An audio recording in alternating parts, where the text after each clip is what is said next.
ಇವತ್ತಿನ ದಿನ ಈ ತೋಟಕ್ಕೆ ಬಂದು ನಾನು ವ್ಯವಸಾಯದ ಬಗ್ಗೆ ಯಾಕೆ ಎಕ್ಸ್ಪ್ಲೇನ್ ಮಾಡ್ತಿದ್ದೀನಿ ಅಂತ ಈ ವಿಡಿಯೋದಲ್ಲಿ ಕಂಪ್ಲೀಟ್ ಆಗಿ ವಿವರಣೆ ಕೊಡ್ತೀನಿ. ಅಲ್ಲಿ ನೋಡಿ, ಈ ತೆಂಗಿನ ಮರ ಕಾಣ್ತಿದೆಯಲ್ಲ, ತುಂಬಾ ಮೋಸವಾಗಿದೆ. ನಾವ್ ಏನ್ ಮಾಡ್ಬೇಕಂದ್ರೆ ಚೆನ್ನಾಗಿ ಅಗದ್ಬಿಟ್ಟು ಬೇರ್ ಚೆನ್ನಾಗಿದೆ ಅಂತ ನೋಡ್ಬೇಕು. ಇದ್ ಮಾಡ್ಬೇಕಾದ್ರೆ ಹುಷಾರಾಗಿರ್ಬೇಕು.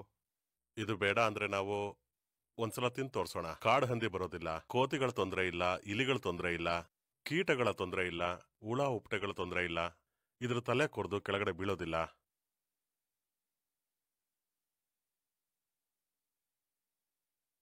ಬನ್ನಿ ಇದನ್ನ ಹೇಗ್ ಮಾಡ್ತಾರೆ ಅಂತ ನೋಡೋಣ. ಮೊದಲನೇದಾಗಿ ಹೋಮಿಯೋ ಮಾತ್ರ 3-4 ಹಾಕಿದ್ರೆ ಸಾಕು. ಈ ಲೆವೆಲ್ ತೆಂಗಿನಕಾಯಿ ಹೇಗ್ ಬರುತ್ತೆ ಅಂತ ಹೇಳಕ್ಕಾಗತ್ತಾ? ಸ್ವಲ್ಪ ಡೀಟೇಲ್ ಆಗಿ. ಹಾಯ್ ಇವರೇ, ನಮಸ್ಕಾರ. ಹಾಯ್ ನಮಸ್ಕಾರ. ನಾವೆಲ್ಲಿದ್ದೀವಿ? ನಾವೀಗ ನಮ್ ತೋಟದಲ್ಲಿದ್ದೀವಿ. ಇಲ್ಲಿ ಎಳ್ನೀರ್ ಕಾಣ್ತಿದ್ಯಲ್ಲ, ಇದ್ರಲ್ಲಿ ಸುಮಾರು 30ರಿಂದ 40 ಎಳ್ನೀರ್ ಇರಬಹುದು. ಒಳ್ಳೆ ಎಳ್ನೀರ್ಗಳು. ಒಂದು ಗೊನೆಯಲ್ಲಿ ₹1 ಸಾಕು. ಇದನ್ನೇ ಬಿಗಿಯಾಗಿ ಹಿಡ್ಕೋಬೇಕು. ಈಗ ನಾನು ತೋರಿಸ್ತೀನಿ, ಹುಷಾರು. ಹೀಗೆ ಹುಷಾರಾಗಿ ಹಿಡಿಬೇಕು. ಹುಷಾರಾಗಿ ಹಿಡಿತಾ ಇದ್ದೀನಿ. ಇದನ್ನ ಫೋರ್ಸ್ ಆಗಿ ಎಳೆದಕ್ಕೆ ಖಂಡಿತವಾಗಿ ಇಬ್ರು ಬೇಕಾಗ್ತಾರೆ. ನಾವೀಗ ತೋಟದಲ್ಲಿದ್ದೀವಿ. ನಾವೇನಿಗೆ ಬಂದಿದೀವಿ ಅಂದ್ರೆ, ನಮ್ಮೂರಲ್ಲಿ ಎಳ್ನೀರು ತೆಂಗಿನಕಾಯಿ ತುಂಬಾ ಮೋಸ ಆಗ್ಬಿಟ್ಟಿದೆ. ಒಂದ್ ಎಳ್ನೀರ್ ತಗೊಳ್ಳೋದಕ್ಕೋಸ್ಕರ ಅಂಗಡಿಗೆ ಹೋಗಿ ನಾವು ₹50 ಕೊಡಬೇಕಾಗುತ್ತೆ. ತುಂಬಾ ದುಬಾರಿ ಆಗಿದೆ. ₹50. ಆ ಸಮಸ್ಯೆಗೆ ಉತ್ತರ ಹುಡುಕ್ಬೇಕಂತ ಇಲ್ಲಿಗೆ ಬಂದಿದ್ದೀನಿ. ಈಗ ನನ್ ಕಣ್ಮುಂದೆ ಇಲ್ಲಿ ತುಂಬಾ ಎಳ್ನೀರ್ಗಳಿವೆ. ನೀವು ಕೂಡ ಅದನ್ನ ನೋಡಬಹುದು. ಇಷ್ಟು ಎಳ್ನೀರ್ ಬೆಳೆಸೋದಕ್ಕೆ ಕೇವಲ ₹1 ಸಾಕಾಗುತ್ತೆ. ಹೌದು, ₹1. ₹1 ಅದು ಹೇಗೆ? ತೆಂಗಿನ ಮರದ ಬುಡದಲ್ಲಿ ಈ ರೀತಿ ನಾವು ಪ್ಯಾಕೆಟ್ ಕಟ್ಟಿದ್ರೆ ಇದೇ ರೀತಿ ಒಳ್ಳೆ ಕಾಯಿಗಳು ಬಿಡುತ್ತೆ. ಈಗ ನಾನು ಶಲಿಕೆ ಇಟ್ಕೊಂಡು ತೆಂಗಿನ ಮರ ಬುಡದಲ್ಲಿ ಏನ್ ಮಾಡ್ಬೇಕಂತ ತೋರಿಸ್ಕೊಡ್ತೀನಿ, ಓಕೆನಾ? ಇಲ್ಲಿ ನೋಡಿ, ಬೇರನ್ನ ತುಂಬಾ ಚೆನ್ನಾಗಿ ಕ್ಲೀನ್ ಮಾಡಿಟ್ಟಿದ್ದೀನಿ. ನೋಡಿ ಒಮ್ಮೆ. ಇದಕ್ಕೆ ನಾವೇನ್ ಮಾಡ್ಬೇಕು, ಈ ಜಾಗ ಕಟ್ ಮಾಡಿ, ಈ ಜಾಗದಲ್ಲಿ ಕಟ್ ಮಾಡಿ. ಕಟ್ ಮಾಡಿ ನಿಧಾನಕ್ಕೆ. ಈಗ ನಾವು ಕಟ್ ಮಾಡಿ ಆಯ್ತು. ಇನ್ಮೇಲೆ ನಾವು ಈ ಹೋಮಿಯೋ ಅಗ್ರೋಕೇರ್ ನ 1 ಲೀಟರ್ ನೀರಲ್ಲಿ 50 ಗ್ಲೋಬ್ಯೂಲ್ಸ್ ಹಾಕ್ಬೇಕು. 1 ಲೀಟರ್ ನೀರಿಗೆ ನಾವಿಷ್ಟು ಮಾತ್ರೆ ಹಾಕ್ಬೇಕಾಗುತ್ತೆ. ಇಷ್ಟು ಮಾತ್ರೆ ಹಾಕೋಣ. ಇಲ್ಲಿರೋ ಮಾತ್ರೆಗಳನ್ನ ನಾವೀಗ ನೀರಿಗೆ ಹಾಕೋಣ. ಇದನ್ನ ನಾವು ಚೆನ್ನಾಗಿ ಮಿಕ್ಸ್ ಮಾಡ್ಬಿಟ್ಟು, ನಮಗೆ 250 ml ಸಾಕು. ಇದೊಂದು ತೆಂಗಿನ ಗಿಡಕ್ಕೆ 4 ತೆಂಗಿನ ಮರಕ್ಕೆ ಆಗೋಷ್ಟಿದೆ ಇದರಲ್ಲಿ. ಇಷ್ಟು ನೀರ್ ಇಟ್ಕೊಂಡು ಸಾಕಷ್ಟು ಮರಗಳಿಗೆ ಯೂಸ್ ಮಾಡಬಹುದಾ? ಈಗ ಏನ್ ಮಾಡ್ಬೇಕಂದ್ರೆ ಈ ವಿಧಾನನ ಫಾಲೋ ಮಾಡ್ಬೇಕು. ಇದು ನೀಟಾಗಿ ಕಟ್ ಮಾಡಿದೀನಿ. ಈ ಪ್ಲಾಸ್ಟಿಕ್ ಕವರ್ ನ ತಗೊಂಡು ಹುಷಾರಾಗಿ ಕೇಳಿಸ್ಕೋಬೇಕು ನೀವೆಲ್ಲ. ಪ್ಲಾಸ್ಟಿಕ್ ಕವರ್ ನ ಈ ರೀತಿ ಇಡಬೇಕು, ಹೀಗೆ.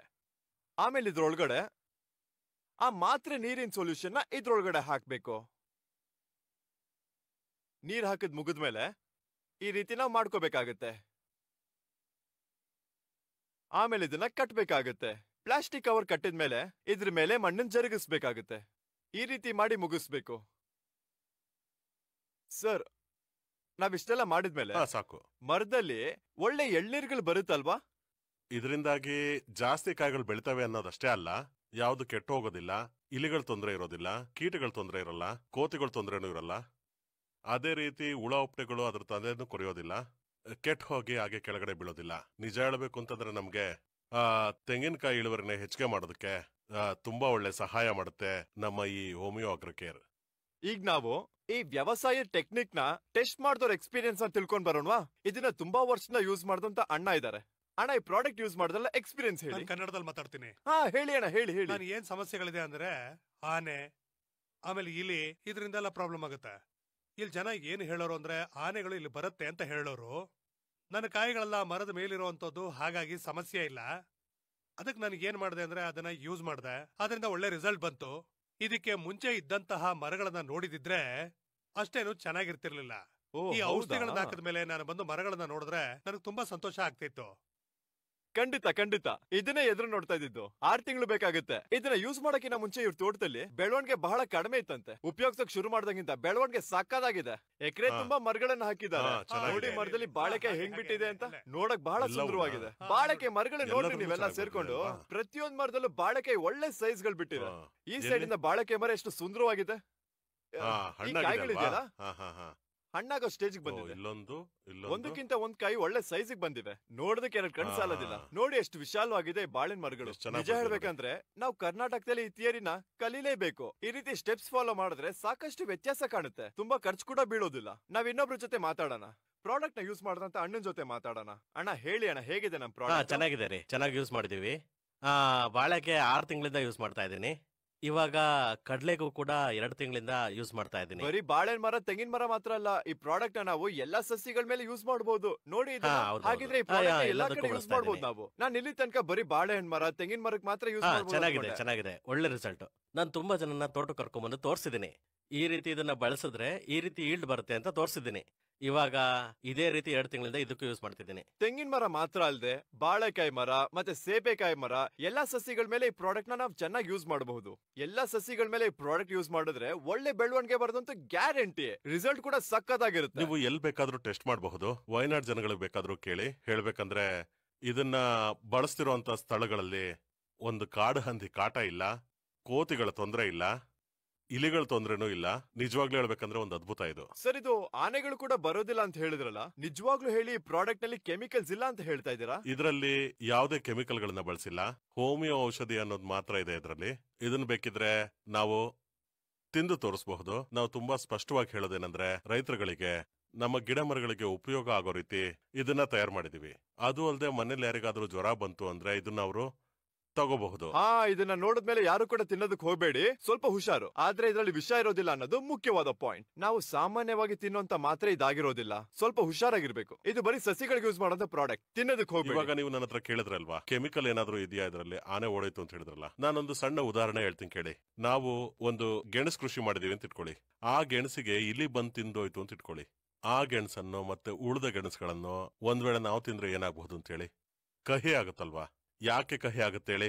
ಆ ಇಲಿ ಕಡ್ದಾಗ ಅದನ್ನ ಪ್ರತಿರೋಧಿಸೋದಕ್ಕೆ ಈ ಚೆಡಿ ಪ್ರೊಡ್ಯೂಸ್ ಮಾಡೋ ಕೆಮಿಕಲ್ ಇಂದಾನೆ ಈ ಗೆಣಸು ಕಹಿ ಆಗುತ್ತೆ. ಆ ಕಹಿ ಆಗಿರೋ ಗೆಣಸನ್ನ ಮತ್ತೆ ಇಲಿ ಬಂದು ತಿನ್ನೋದಿಲ್ಲ. ಮತ್ತೆ ಯಾವುದೇ ಗಿಡಗಳಾಗ್ಲಿ ತಮ್ಮನ್ ತಾವು ಪ್ರೊಟೆಕ್ಟ್ ಮಾಡ್ಕೊಳ್ಳೋದಕ್ಕೆ ಇದೇ ತರ ಕೆಮಿಕಲ್ ನ ಪ್ರೊಡ್ಯೂಸ್ ಮಾಡ್ತವೆ. ಅವಾಗ ನಾವ್ ಇದನ್ನ ಯೂಸ್ ಮಾಡಿದ್ರೆ ತರಕಾರಿಗಳಾದ್ರೂ ಸರಿ ಉಪಯೋಗಿಸೋದಕ್ಕೆ ಒಂದು ಕ್ರಮ ಇದ್ದೇ ಇರುತ್ತೆ. ಯಾವುದೇ ಔಷಧಿ ಆಗಿದ್ರು ನಾವು ಉಪಯೋಗಿಸೋ ಒಂದು ಕ್ರಮ ಇದೆಯಲ್ವಾ, ಆ ಕ್ರಮದಲ್ಲೇ ಉಪಯೋಗಿಸಿದ್ರೆ ಈ ಸಮಸ್ಯೆಗಳಿಂದ ನಾವು ರಕ್ಷಣೆ ಮಾಡ್ಕೋಬಹುದು. ಹೆವಿ ಮೆಟಲ್ಸ್ ಇಲ್ದೇ ಇರೋ, ವಿಷ ಇಲ್ದೇ ಇರೋ, ರುಚಿ ಇರುವಂತಹ ಆಹಾರನ ನಾವು ಸೇವಿಸಬಹುದು. ನಮಗೆ ಇದನ್ನ ಬಳಸಿರುವಂತ ಗೆಣಸು ಕೂಡ ರುಚಿಕರವಾಗೇ ಇರುತ್ತೆ. ಇಲ್ಲಿಗೆ ಚೆನ್ನಾಗಿಲ್ದೇ ಇರಬಹುದು. ಇಲ್ಲಿ ನೋಡಿ, ಹೈವೇ ಫ್ರಂಟ್ ಸೈಡ್ ಅಲ್ಲೇ ಇರುತ್ತೆ. ನ್ಯಾಷನಲ್ ಹೈವೇ ಪಕ್ಕದಲ್ಲೇ ಈ ಕಂಪ್ನಿ ಇರೋದು. ಈ ಕಂಪ್ನಿದ್ ಇನ್ನೊಂದು ವಿಷಯ ತೋರಿಸ್ತೀನಿ ಬನ್ನಿ. ಅಲ್ಲಿ ನೋಡಿ, ಆ ಜಾಗ ನಿಮ್ಗೆ ಕಾಣಿಸ್ತಿದ್ಯಲ್ಲ, ಒಳಗ್ ಹೋಗಿ ಏನಿದೆ ಅಂತ ವೀಕ್ಷಿಸೋಣ. ಹೇಗ್ ತಯಾರು ಮಾಡ್ತಾರೆ ಅಂತ ನೋಡೋಣ. ಬನ್ನಿ ನನ್ ಜೊತೆ. ಇದೇ ನಮ್ಮ ಕಂಪನಿ.